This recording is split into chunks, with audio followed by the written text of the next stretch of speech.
Hello everyone and welcome to Professor Pine Plays, the Pokemon Trading Card Online. So this is going to be a segment that I'm going to do maybe once a week for my channel. I'm going to play through some different matches on the Pokemon Online Trading Card game, just to show people different matches, opponents that play different styles, different techniques they use, different cards they use, as well as some of the decks that I'm testing out myself. So let's get going.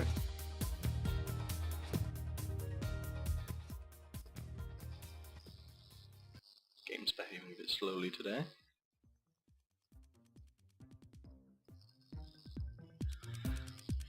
So before we go into the actual game, let's take a look at the deck that I'm going to be using. So I called it my normal deck, primarily because this card revolves around normal type or colorless Pokemon. So we've got a couple of Bouffalants with his Bouffer ability, which is very helpful early game, and his Goal Breaker attack for 3 colorless energy, 60 straight up, or plus an extra 60 when he goes against EX Pokemon. So EX Pokemon are very popular in this game right now, so if we go up against anyone with a bunch of these, then his ability is going to come in hand down the line. Then we got some basic Pokemon such as Patrat and Watchog, the evolved form, just to really fill out the deck. Really wanted to limit the different types of Pokemon, so I'm focused on colorless Pokemon right now, with 2 EX Pokemon, which are really the heart of the deck. Then we got Porygon 2. Miltank's quite useful as a supporting Pokemon for another deck that I use because of its powerful friend moves, which is 10. But if you have any stage 2 Pokemon on your bench, then it does an extra 70 damage, which for 1 colorless energy is really useful. And just to start, like, if your opponent has any low HP basic Pokemon, then starting with Miltank's quite useful. Girafarig, then we got Lickitung and a Licky. Licky is quite a good one that I picked up recently for a trade, along with the Lickitung. Lickitung is a bit of a gamble. 3 colorless energy, it can do 50 damage, but when you flip a coin, if it's tails, it does nothing. So it's quite a gamble to play Lickitung. But Licky itself is pretty useful. 3 colorless damage, does 50, and discards a random card from your opponent's hands. Then you got Lickichop. Flip a coin until you get tails. This attack does 30 more damage for each heads. So it's 60 damage plus however many times heads, adding 30 for each heads, which is quite a useful attack. Obviously, if you flip a coin and it's tails straight away, then it only does 60, but 60 on its own is still quite useful. But it is 4 colorless energies, so it can take quite a while to get up there. Then we've got Bunnelby, Diggersby, we've got Furfurl. We've got 3 of those, 2 of this type and 1 of this type. They're exactly the same HP, same attacks, exactly the same, just different artwork. They're quite useful.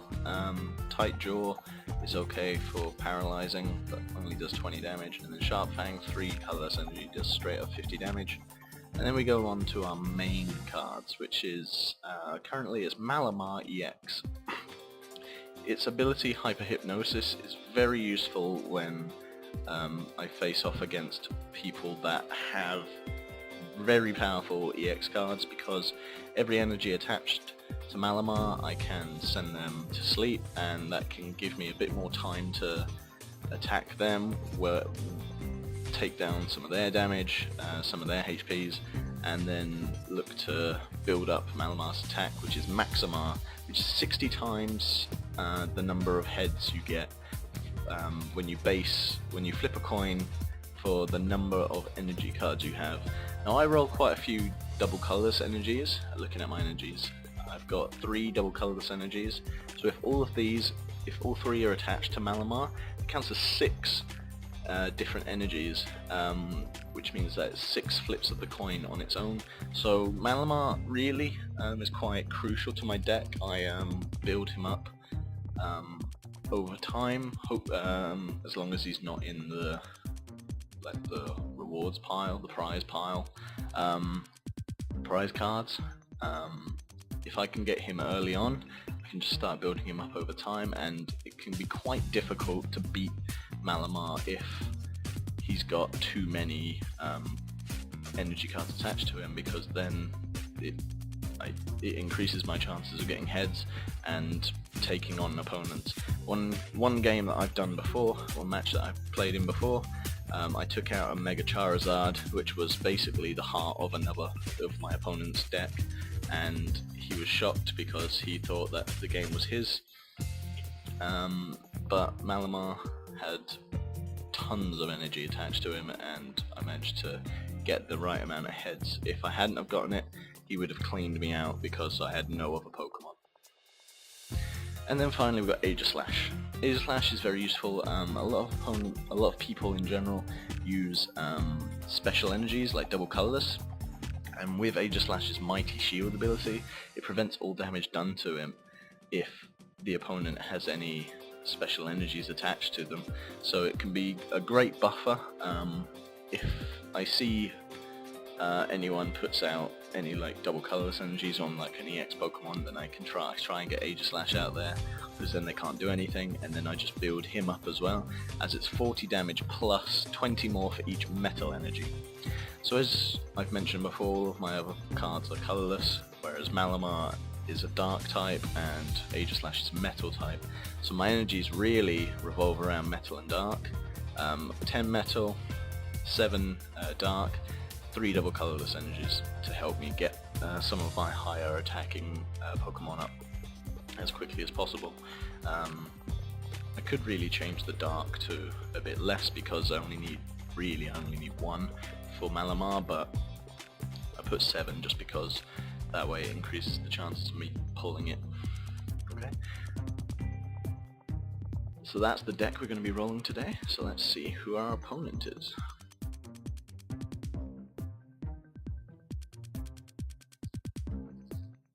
Okay, good, we got a game really quickly. We're going to get Marjeeves, who has an advantage against me using water, colorless, and grass type Pokemon. So we'll see how this goes. With my deck, I always like to go first, because Aegislash and Malamar require a bit more of a build. It's imperative that I go first, just so I can make sure that I can get the energies I need onto my EX Pokemon. Often I will put just a basic Pokemon out there as like a buffer to give me time. Fortunately, I've started off pretty poorly with just Patrat and Bunnelby, so I'll put Bunnelby out there just to get something down. It's got 10 more HP than Patrat, so might be able to last a couple of turns before it gets watered down. Thankfully I pulled a Miltank. Powerful Friends isn't very useful in this deck, because I don't have any Stage 2 Pokemon. However, it is quite useful down the road. Bufalon is my ideal starting basic Pokemon. Its Boofer ability is great, especially when most people might pull simple basic like a Patrat or a Bunnelby. If they do any damage that's 20 or less, it does nothing. If it's just 30, then it only does actually 10 HP damage to Bufalon. So ideally I'd start with Bufalon if I could. All I've got is Bunnelby, and he's got a Furfrou out there, which also has the same effect that Bufalon has with its fur coat. Any damage done to this Pokemon by attacks is reduced by 20. So if it's 20 or less, then it effectively does no damage. So I attack with Tackle, which does 0 damage because of its special ability, just to demonstrate. Pokemon like that are very useful to start with early on. I like to at least have one of my EX Pokemon on the bench so I can try and build them up. Unfortunately, that doesn't appear to be happening. Got Watchog. I'm using up a lot of my metal energies, which I'm not really fond of doing. I get 10 damage on him. It's not a lot. He's got a Regigigas on his bench, which is going to be a bit of a tough challenge for the Pokemon I've got on my bench right now. He's got a much more powerful Pokemon, Energy Cutoff, does 80 damage, and that's going to kill my Bunnelby straight up. It's not a very good start, unfortunately. It's not going too well. Miltank, I'll send out there, it's got a higher HP than Machog. I like to try and draw as many cards as I can. I got Furfrou, but still got my EXs deep in my pile, in my deck, so hopefully I can pull out either Aegislash, preferably Malamar. Malamar I quite like to use because it sends the opponents to sleep. When it sends them to sleep, it means that I get a bit of leeway if they don't wake up. It allows me to build Malamar a bit more as well.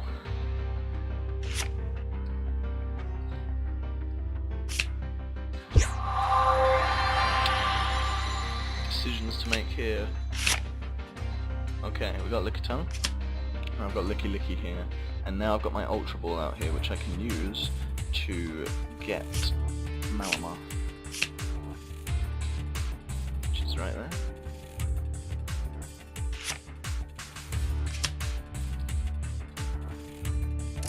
Send his Furfrou to sleep.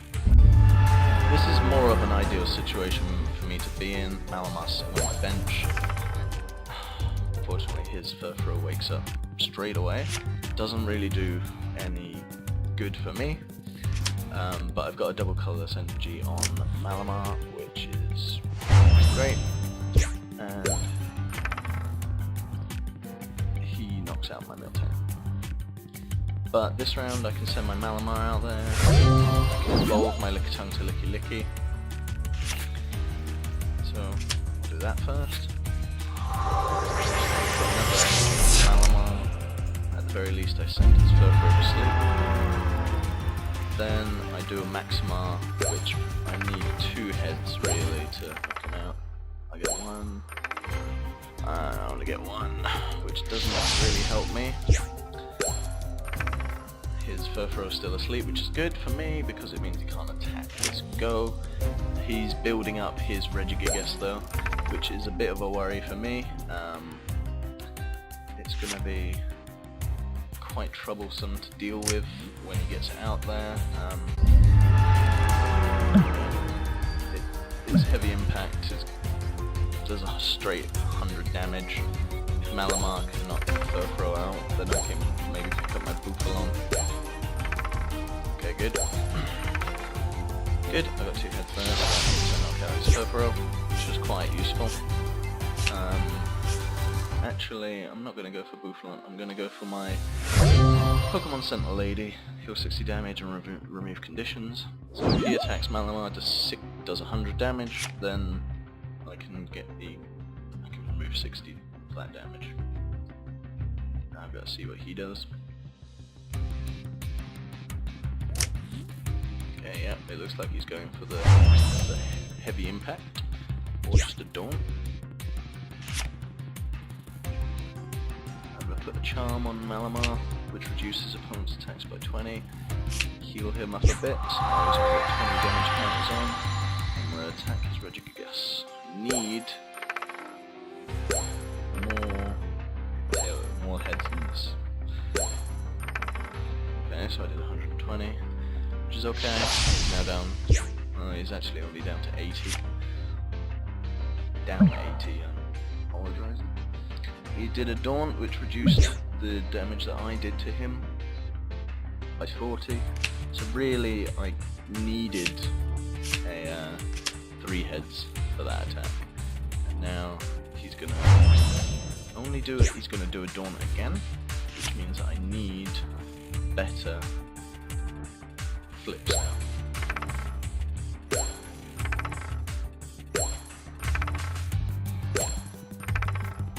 not gonna get it.